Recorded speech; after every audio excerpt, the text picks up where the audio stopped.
This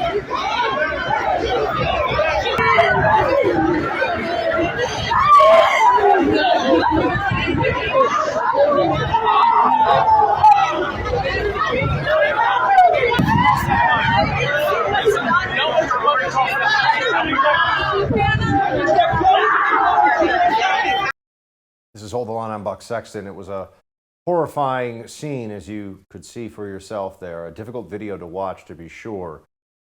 And now we're hearing from law enforcement about just how this awful scenario unfolded. It was a very difficult situation on the ground for law enforcement when those videos were taken and when officers were setting up a cordon around the building.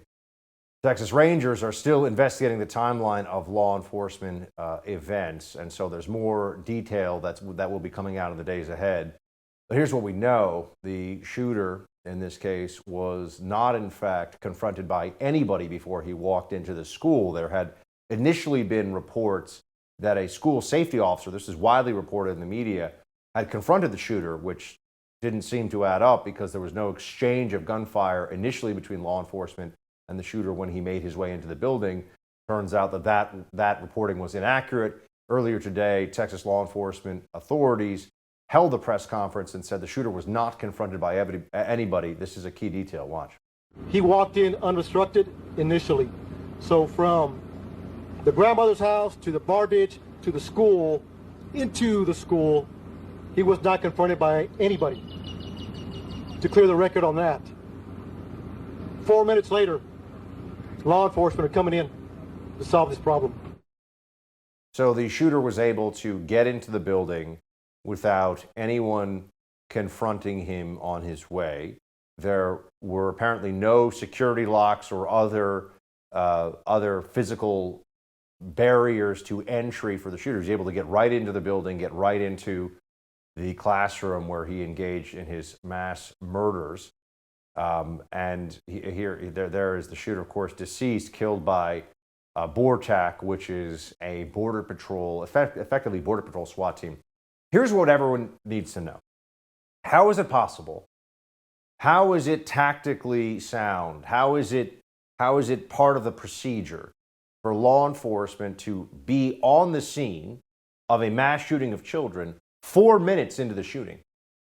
And then for it to take over an hour while there's gunfire happening from inside this building. He was shooting at law enforcement officers at various points in this standoff.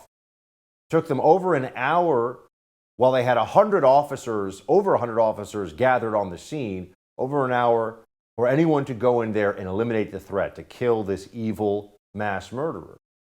People are asking questions about this because there are parents on the outside of the cordon, the law enforcement cordon, who are begging police, these are armed law enforcement officers, to go do something about the shooter who was barricaded inside one of these classrooms and engaged in the murder of defenseless small children. It took over an hour.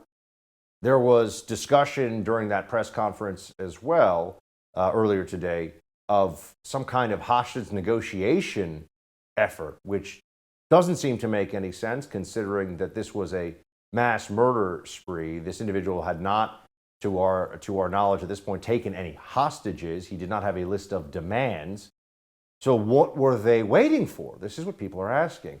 If we're going to have conversations about how to stop these kinds of atrocities from happening again in the future, we have to be very honest about what went wrong here and what actually occurred from a law enforcement perspective, because it seems right now to many observers, including former SWAT team and special operations and other elements of the law enforcement and military community that I've spoken to, say this response time of over an hour to eliminate the threat is far too long, given the concentration of law enforcement on the scene against a lone gunman.